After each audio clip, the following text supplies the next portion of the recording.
사람은 살다가 보면 누구나 말이나 생각이나 행동 잘못할 수 있습니다. 머리로는 생각하지만 때로는 행동이 못 따라갈 때도 있습니다.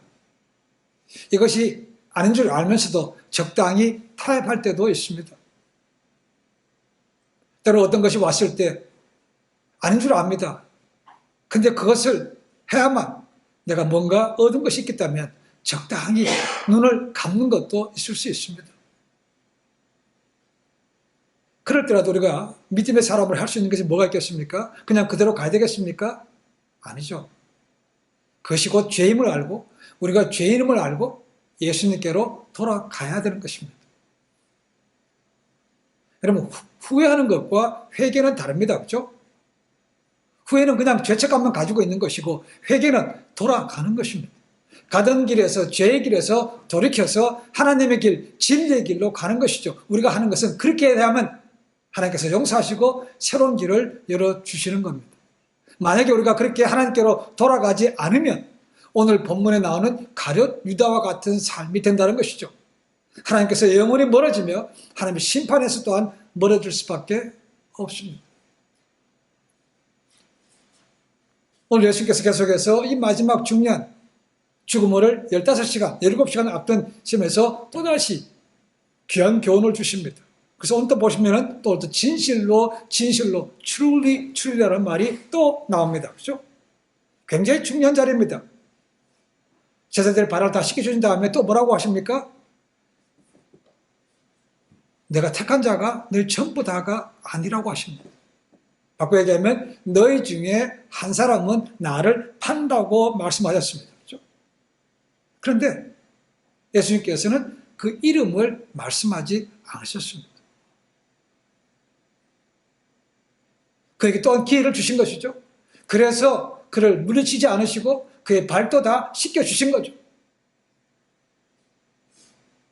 그런데도 그 마음이 돌아오지 않더라는 것입니다. 그래서 오늘 말씀 보시면 예수님께서 뭐라고 표현하는 겁니까? 심령에 민망하여라고 되어 있습니다. He was troubled in spirit. 영적으로 심히 고통스럽고 마음이 아팠다 그 말입니다. 마음이 찢어지게 아팠다는 거죠. 3년 동안 공적인 사역을 했습니다. 예수님께서 12명을 데리고 다녔습니다. 많은 어려움을 겪었습니다. 예수님께서 제자들도 잘못하면 감옥에 가거나 두드려 맞거나 아니면 심판받을 수 있는 그런 기회가 많았습니다. 그런데 지금까지 왔다는 것이죠. 그렇게 고생하면서 왔는데 그 중에 한 사람이 배반한다는 겁니다. 가슴이 얼마나 미어지겠습니까? 진리의 말씀을 보고 가르치고 실습까지 했건만 그래서 지금까지 왔는데 그 마지막 순간을 견디지 못한다는 겁니다. 예수님께서 이 말씀을 하니까 제자들이 서로 놀라서 얼굴을 봅니다. 아니, 설마 우리 가운데 그런 사람이 있을까? 그렇죠? 당연하다고 생각합니다. 심지어는 그것을 알고 있는 가룟 유다도 자기가 마치 아닌 것처럼 태연하게 지내고 있습니다. 그렇죠? 근데 다른 복음서에 보시면 제가 말씀드렸습니다만 마태복음 보시면 이렇게 말씀하실 때 가룟 유다가 뭐라고 합니까? 라비어 내니까 그렇게 물었다고 되어 있습니다. 나는 아니지요 그 말입니다. 그게 얼마나 뻔뻔스러운 겁니까? 예수님께서 모르시는 건 모를까 그렇죠? 다 아시고도 말씀하시는데 그러니까 가슴이 더 아픈 거죠. 13장 1절에 보시면 예수님께서 제자들을 사랑하시되 뭐라고 했습니까? 끝까지 사랑하셨다고 되어 있습니다. 이런 배반도 아시면서도 여전히 예수님께서는 그 영혼, 배반할 그 한 영혼도 살아계셨기 때문에 많은 기회를 주신 것이고 이름도 밝히지 않았고 여러 가지 많은 섬김의 본도 끝까지 보여주셨습니다. 예수님은 이 마지막 순간에도 여전히 향하시지만 마음이 계속 무거웠습니다. 이제 떠날 때가 얼마 안 되는데 그 마지막 순간에 이 배반하는 제자를 두고 떠난다는 것이 더 마음에 걸렸을지 모릅니다. 여러분 우리도 살다 보면 그렇지 않습니까? 자녀든 배우자든 사랑했습니다. 친구도 사랑했습니다. 그렇죠? 그런데 그렇게 사랑을 부었는데 돌아오는 것은 배신밖에 없다면 그 마음이 얼마나 상처가 되겠습니까? 평생의 상처가 될 겁니다. 그렇죠? 근데 그런 사람을 우리가 끝까지 사랑하기 쉽겠습니까? 어렵습니다. 근데 주님은 그렇게 하셨다는 거죠. 그래서 13장 시작하면서 사랑하시되 끝까지 사랑하셨다고 사도 요한은 말하고 있습니다. 자, 이런 것을 보면서 궁금하면 참지 못하는 사람이 있죠. 그죠? 제자 가운데 베드로가 질문합니다. 베드로가 예수의 품에 안겨 있는 그 제자에게, 다른 바로 하면 주께서 사랑하시는 그 제자에게 머리짓 하면서 야, 네가 물어봐. 이렇게 하는 것이죠. 여기서 주께서 사랑하신 자가 누구겠습니까? 요한입니다. 그렇죠? 요한은 자기 복음서를 쓰면서 자기라고 이름을 밝히지 못하고 주께서 사랑하시는 자라고 표현하고 있는 것이죠. 자, 그 예수님께 품에 기대해 있다고 말하고 있습니다. 그렇죠? 그러려면 일단 유대인들의 식사하는 습관을 좀 알 필요가 있습니다. 이 족장시대라든가 그런 데 보시면 우리가 영화에 보는 것처럼 그때는 주로 땅에 앉아서 식사를 했습니다. 칼펫이든 아니면 털로 짠 담요나 앉아서 식사를 했죠. 그렇죠? 그러다가 분열왕국에 들어와서는 테이블에 앉아서 식사하는 방법으로 바뀌었습니다. 그러다가 신약시대에 들어와서는 또다시 그 방법이 좀 바뀌었습니다.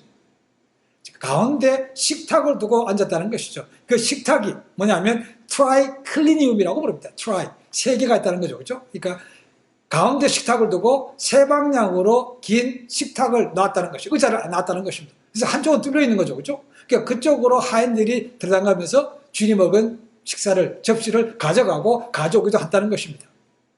자, 그것을 기억하시면 좋습니다. 그렇죠? 자, 오는 손님들은 가운데 식탁을 두고 옆에 있는 긴 의자에 비스듬히 눕습니다. 어느 쪽으로 눕겠습니까? 왼쪽으로 눕습니다. 그러니까 쿠션을 왼쪽에 팔꿈치에 대는 거죠.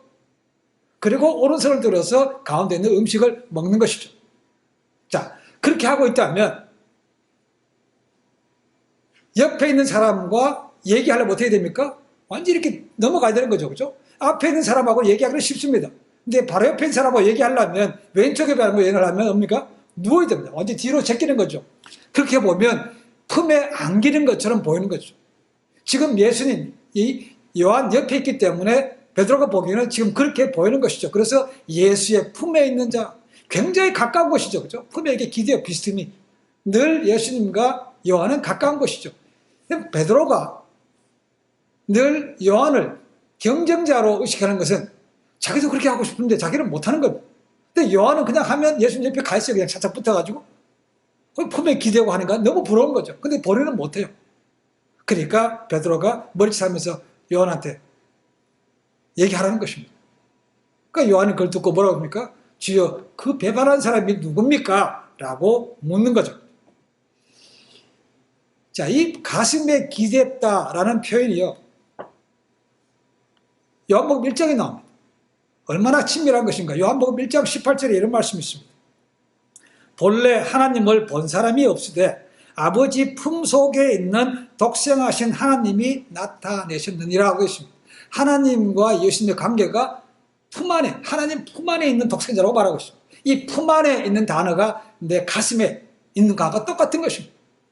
그러니까 하나님과 하나님 아버지와 주님과의 관계가 가까운 것처럼 지금 요한과 예수님 사이에서 그렇게 가깝다는 겁니다. 그래서 예수님과 요한 사이에는 그냥 아무 허물길이 없으니까 베드로는 거리감을 느끼면서 물어보라고 한 것이죠. 그랬더니 예수님께서 요한의 말씀을 들으시고 대답하십니다. 내가 떡 한 조각을 찍어다 주는 자가 바로 그다라고 말씀하십니다. 자, 이 떡 한 조각이라는 것은 이 식탁, 잔치 자리에 가면 이 주인이 그 온 손님 가운데 가장 중요한 사람에게 떡을 떼어서 주는 습관이 있다는 것이죠. 지금 예수님께서 떡 한 조각을 준다는 의미는 그 사람 받는 사람이 중요한 의미라는 겁니다. 그렇죠? 중요한 사람이라는 것이죠. 그만큼 예수님은 마지막까지 유다를 사랑하셨고 유다에게 그런 기회를 주신 것이죠. 그래서 그에게 떼준다는 것입니다. 그렇다면 가룟 유다가 식탁에 앉은 자리가 어디겠습니까? 예수님께서 떡을 줄 만큼 아주 가까운 자리에 앉아 있는 것이죠. 바로 옆이거나 아니면 바로 앞이라고 볼 수 있습니다. 자, 예수님께서 누굽니까? 라고 요한이 물었을 때 내가 떡을 찍어주는 그자라고 대답하신 그 말씀을 제자들은 압니까 모릅니까? 제가 보기에는 못 들은 것 같아요. 가까이 있던 요한에게만 들릴 정도로 작은 소리를 말씀하셨거나 아니면 사도 요한과 이 가룟 유다만 알 수 있는 그런 적당한 수의 말씀을 하셨다고 얘기했습니다. 그러니까 다른 제자들은 몰라요. 그리고 그 말씀을 듣고 요한이 예수님께서 어떻게 하신가 봅니다. 그랬더니 그 떡을 가지고 누구한테 주는 겁니까? 가룟 유다한테 주더라는 것입니다. 요한은 확실하게 아는 거죠. 그 후에 뭐라고 되십니까? 조각을 받은 후 사단이 그 속에 들어간지라 라고 말씀하고 있습니다. 자, 예수님께서 떡을 주신 떡을 받는 그 순간에 사탄이 들어간 게 아닙니다. 우리가 앞에서 봤습니다. 그죠? 이미 사탄이 유다에게 팔 마음을 주었다고 되어 있습니다. 그죠? 이미 역사가 됐습니다. 그러니까 떡을 받는 순간에 확실하게 유다는 사탄의 지배가 받은 것이죠. 이젠 더 이상 돌이키지 못한다는 것입니다. 그래서 예수님께서 뭐랍니까? 이제는 정말 돌이킬 수 없기 때문에 20절 끝에 보시면 내 하는 일을 속히 하라고 말씀하십니다. 원문을 정확하게 번역하면 이렇게 됩니다. 내가 그토록 하고 싶은 일을 지금 하라는 것입니다. 지금 하라. 그토록 하고 싶은 일이 뭐겠습니까? 주님 파는 거죠. 자, 그렇다면 지금 이 순간 마지막 만찬 때가 돼서야 가룟 유다가 예수님을 팔 생각을 가진 것이 아닙니다. 다른 복음서를 보시면 이미 가룟 유다가 예수님을 팔 생각을 가지고 다른 사람들과 만났습니다. 누굴 만났습니까? 마태복음 26장, 누가복음 20장 같은 데 가시면 대제사장들을 만났다고 되어 있습니다. 그래서 어떻게 넘겨줄까? 돈 받는 것도 얘기합니다. 그죠? 논의했다고 되어 있습니다. 의사였던 누가에 하면 그 자리에 대제사장뿐만 아니고 성전 수비대장도 있었다고 기록하고 있습니다. 그러니까 이미 그 전에 진행한 것이죠. 근데 예수님은 그걸 아시는 거죠.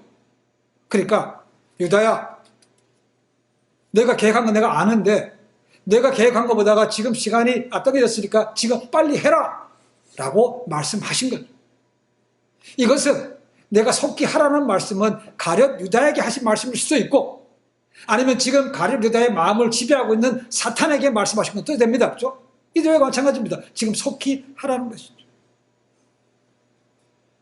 놀랍게도 예수님께서 이렇게 말씀하셨지만 아까 말씀드린 대로 요한과 유다 외에는 제자들이 아는 사람이 없습니다. 못 들을 수도 있고 이것이 설마 그런 일이 있을까라고 믿지 않기 때문에 이것을 의심 없이 그냥 흘러버리는 거죠. 서로가 합니다. 설마 우리가 그럴까? 누구야? 이렇게 하면서도 아닐 거라고 생각합니다. 그러면서도 제자들은 이 말씀을 듣고 뭐라 합니까? 속히 하라. 그러니까 가룟 유다가 회개를 맡았기 때문에 그 돈 가지고 6월절에 필요한 음식을 사라는 것보다 아니면 유대인의 관습대로 가난한 사람들에게 주라는 의미인가 보다 그렇게밖에 해석을 못했다는 것입니다. 가룟 유다라고는 꿈에도 생각지 못한다는 거죠. 그러니까 가룟 유다가 철저하게 자기 자신을 감춰왔던 위선적인 자라는 것을 우리가 알 수 있습니다. 아무도 몰라요. 가룟 유다라고도 의심하지 않는다는 것입니다. 그러니까 가룟 유다는 성공한 것이죠.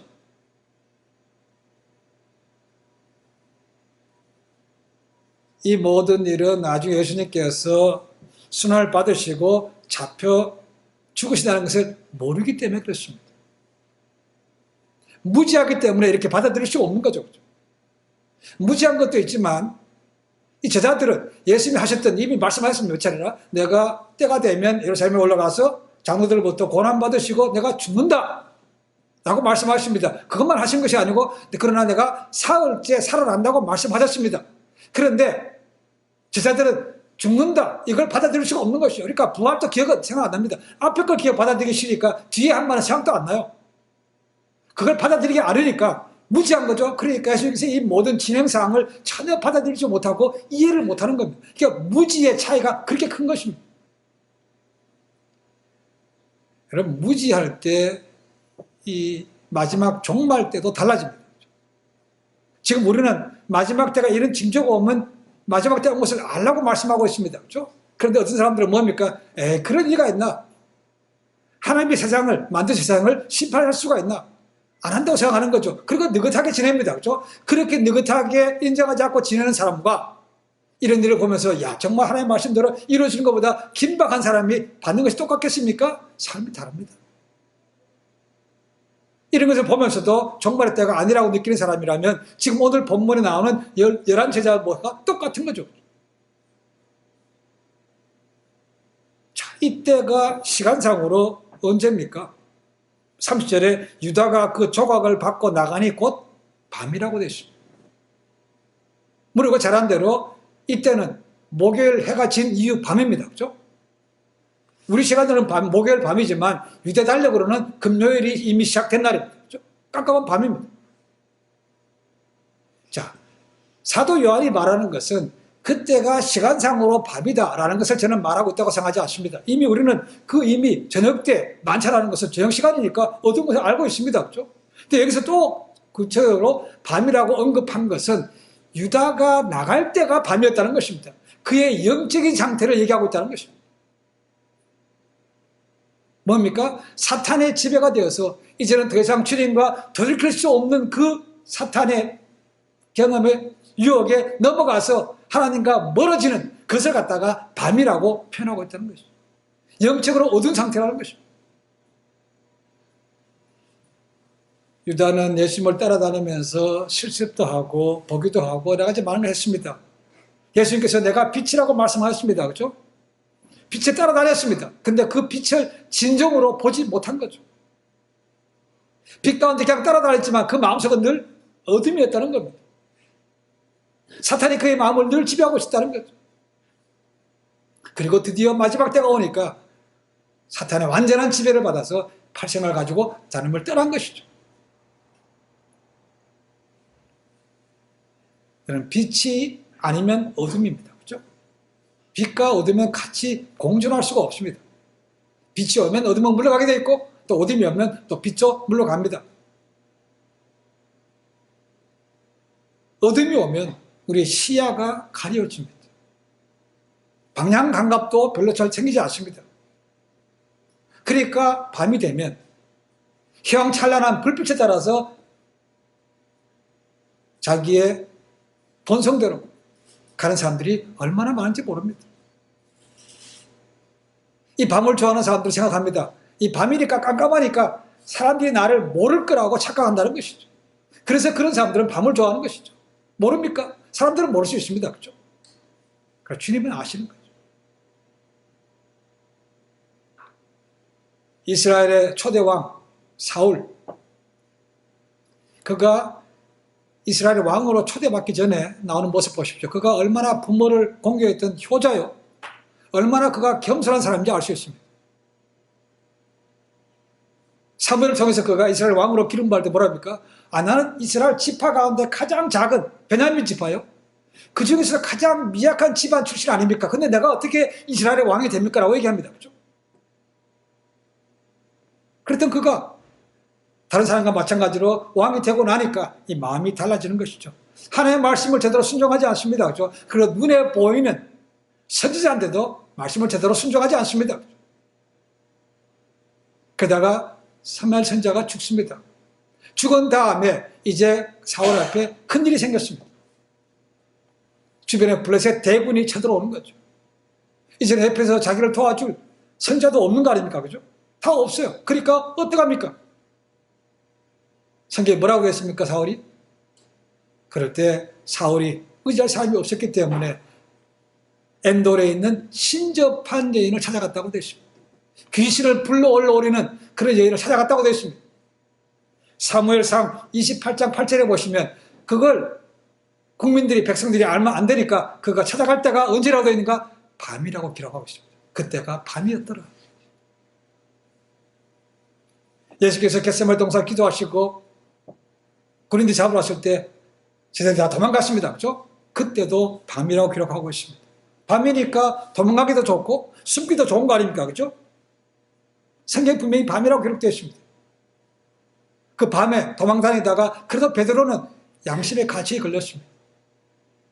예수께서 살아계실 때 얼마 전에 너희 가운데 모두가 나를 배신한다. 도망간다고 그랬습니다. 그렇죠? 베드로는 다른 사람은 다 그럴지라도 나만은 그렇게 하지 않습니다라고 그 소리 뻥쳤습니다. 그렇죠? 그 한 말씀이 기억나가지고 멀찌감치 적당한 거리를 두고 어떻게 되는가 따라갑니다. 그렇죠? 그리고 따라갔다가 예수님 말씀처럼 새벽 닭이 울기 전에 모른다고, 예수님을 모른다고 3번이나 부인하게 됩니다. 그리고 3번째는 보니까 저주하면서 부인했다고 되어 있습니다. 그때가 언제였습니까? 그때도 밤이었습니다. 여러분, 어둠은 유혹입니다. 어둠은 유혹입니다. 그렇기 때문에 밤을 경계해야만 됩니다. 그렇다고 해서 어둠이 오지 않는 것은 아니죠. 그렇죠? 어둠은 반드시 옵니다. 그럼 어떻게 마음에 준비하고 있는 것 따라서 그 어둠을 받아들이는 방법은 다를 수 있다는 것이죠. 우리가 영적으로 깨어있지 않으면 그 어둠의 세력에 지배를 당하는 겁니다. 성경은 우리에게 말합니다. 너희가 깨어있으라고 말합니다. 누가 잡니까? 그죠? 항상 깨어있는 것도 아니고 항상 자는 것이 아닙니다. 근데 영적으로는 분명히 깨어있으라고 말씀하고 있다는 거죠.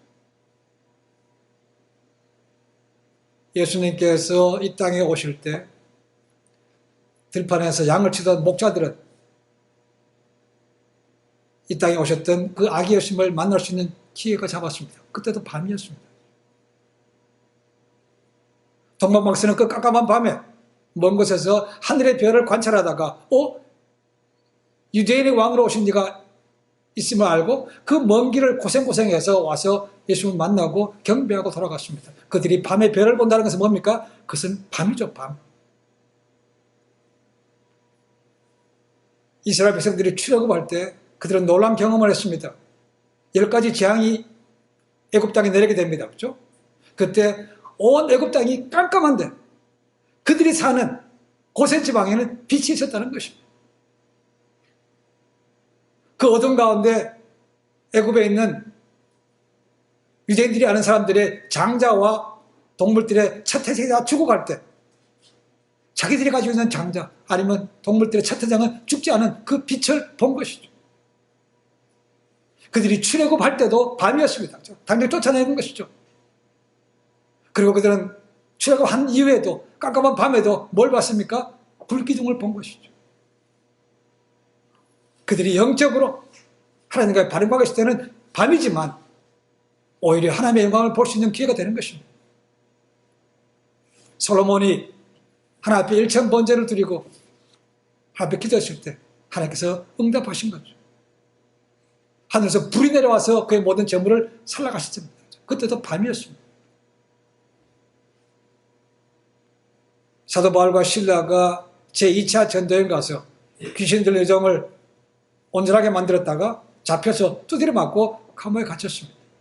근데 그들은 아픈 중에도 하나님 앞에 찬송과 기도했다고 되어 있습니다. 그때가 언제였습니까? 그때도 밤이었습니다.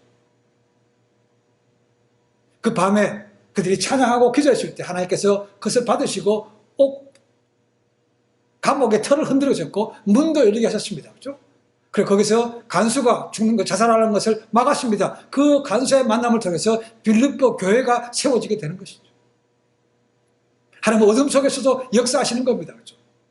그러나 모두에게는 아닙니다. 누구에게요? 영적으로 깨어있는 자에게는 하나님께서 역사하시는 겁니다. 바울이 포로가 되어서 로마로 갑니다. 바울은 하나님의 계시를 받고 지금 떠나는 것이 좋지 않다고 얘기합니다. 그런데 로마 백부장은 바울의 말보다가 선장과 뱃사람들의 말을 믿고 밀어붙여서 가는 겁니다. 그러다 결국은 얼마 지나지 않아서 유라굴라라는 큰 광풍을 만납니다. 그래서 열흘 동안 아무것도 먹지 못하고 이제는 배를 갈격해서 가져가던 모든 짐도 버려야만 됐습니다. 그렇죠? 그럴 때 하나님께서 바울에게 말씀하십니다. 두려워하지 말라. 그 말씀을 받을 때도 어두운 밤이었습니다. 바울은 그 말을 받고 다시 먼 사람들에게 얘기합니다. 너희 가운데 한 명도 안 죽는다. 그들을 안심시켰고 결국 그 말씀대로 그 모든 사람들을 안전하게 로마까지 가게 했습니다. 그때도 밤이었습니다. 바울이 깨어서 기도하는 가운데 음성을 듣고 위로했다는 것입니다. 예수님께서 죽음의 권세를 깨뜨리시고 부활하실 때도 언제였습니까? 밤이었습니다. 새벽 미명이 동트기 전에 여자들이 뛰어갔지만 이미 그때는 무덤이 비어있는 거죠. 그러니까 예수님께서 부활하실 때는 밤이었습니다. 자, 분명히 밤은 똑같이 오지만 어떤 사람에게는 나쁘게, 어떤 사람은 하나님의 영광을 볼 수 있는 그런 계기가 되는 것이죠. 똑같이 오는 밤이지만 밤에 지배를 받지 않는 사람이 있고 밤에 지배받는 사람들이 있다는 것입니다. 그러니까 밤에 지배를 받지 않으려면, 사탄의 유혹에 넘어가지 않으려면 영적으로 깨어있는 것이 필요한 것이죠.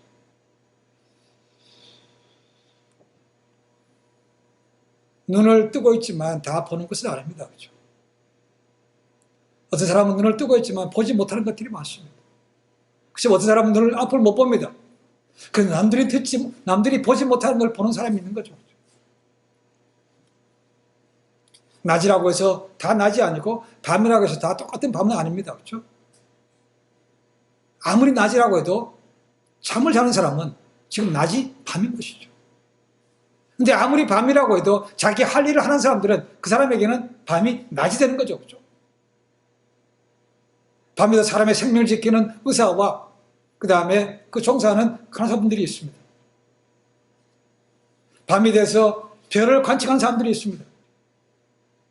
밤이 새도록 실험하는 사람들이 있습니다. 이 사람에게, 그런 사람들에게는 밤이 아닌 것이죠. 낮입니다. 그렇죠?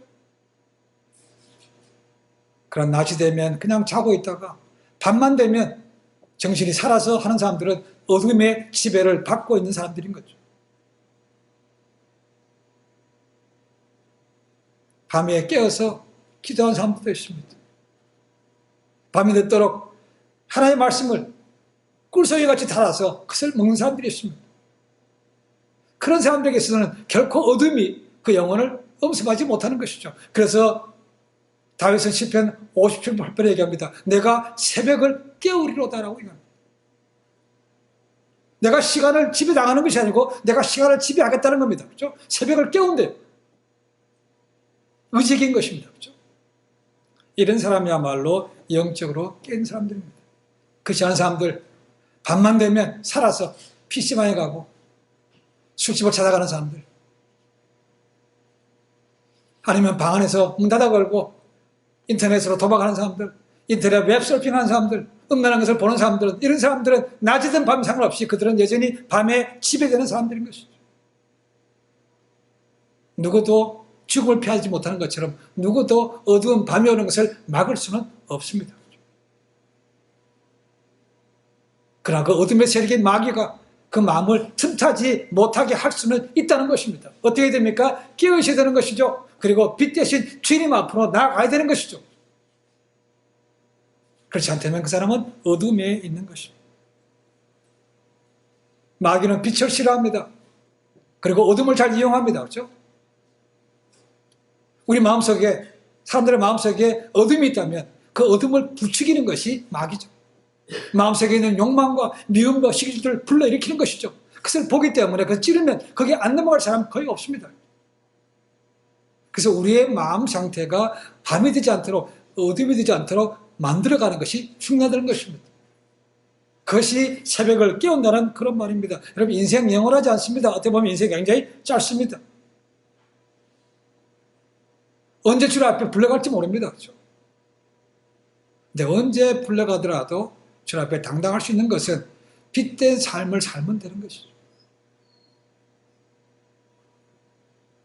우리는 앞에서 이미 봤습니다. 이번 주 암송구절이 그겁니다. 요한복음 8장 12절 보십시오. 뭐라 되었습니까? 나는 세상의 빛이니 나를 따르는 자는 어둠에 다니지 아니하고 생명의 빛을 얻으리라고 되었습니다. 사도 바울도 로마서 13장 12절부터 14절 말씀 이렇게 얘기하고 있습니다. 밤이 깊고 낮이 가까웠으니 그러므로 우리가 어둠의 일을 벗고 빛의 갑옷을 입자. 낮에와 같이 단정히 행하고 방탕과 술 취하지 말며 음란과 호색하지 말며 쟁투와 시기하지 말고 오직 주 예수 그리스도로 옷 입고 정욕을 위하여 육신의 일을 도모하지 말라. 어둠의 옷은 벗고 빛의 옷으로 갈아입어야 되는 것이죠. 우리가 전에는 하나님의 어둠의 자녀였습니다. 그러나 지금은 뭡니까? 빛의 자녀가 된 것이죠. 그 신분이 바뀌게끔 늘 그 상태를 유지해가는 것이 필요한 것이죠. 그것이 영적으로 깨어있는 것입니다. 그것이 빛된 자녀의 삶이 되는 것이죠. 어둠의 주관자인 마귀의 요구대로 살면 하나님께로 멀어지는 것이고 하나님의 영원한 심판에서도 멀어집니다. 그렇죠. 빛의 줄 앞에 가까이 나가면 하나님께서 그것을 볼 수 있게 하시고 허물을 덮어주시고 이길 수 있도록 만들어 주시는 거예요. 제가 할 수 있으면 여러분들 다 빛 가운데 있으면 좋겠습니다. 그러나 그렇지 않습니다. 그렇죠? 우리가 이전에 예배를 드리는 동안은 다 햇빛 가운데 있습니다. 빛 가운데 있습니다. 그러나 이전을 나가서는 모르는 거죠. 제가 할 수 있는 것이 아닙니다. 할 수 있는 분이 계십니다. 누굽니까? 성령 하나님 계시는 거죠. 성령 하나님 인도하옵소서. 성령 하나님의 인도함을 따라가야만 어둠에 나가서 다시 빛으로 가는 것입니다. 가룟 유다를 사랑하셨습니다. 끝까지 사랑하셨습니다. 그에게 기회를 주셨던 하나님께서 가슴이 민망할 정도로 우리가 그런 어둠에 있으면 안타까워하시는 거죠. 너 거기 있으면 안 된다고 말씀하시는 거 아닙니까? 그 음성을 들어야 된다는 거죠. 그리고 그분이 이끄는 손을 우리 잡고 나가야 되는 것이죠. 괜한 객기신 분은 하나님 나 혼자 할 수 있어요. 위험합니다. 위험해요. 하나님과 함께 갈 때 우리는 두려움 없이 어둠의 세력을 이길 수 있는 것입니다. 어둠의 옷은 벗어버리고 어둠의 지배를 벗어나서 빛 대신 주님과 함께 동행하는 가운데 세상에 빛을 비추는 그런 빛의 자녀의 삶을 살 수 있기를 주님의 간절히 축원해 드립니다. 기도하겠습니다.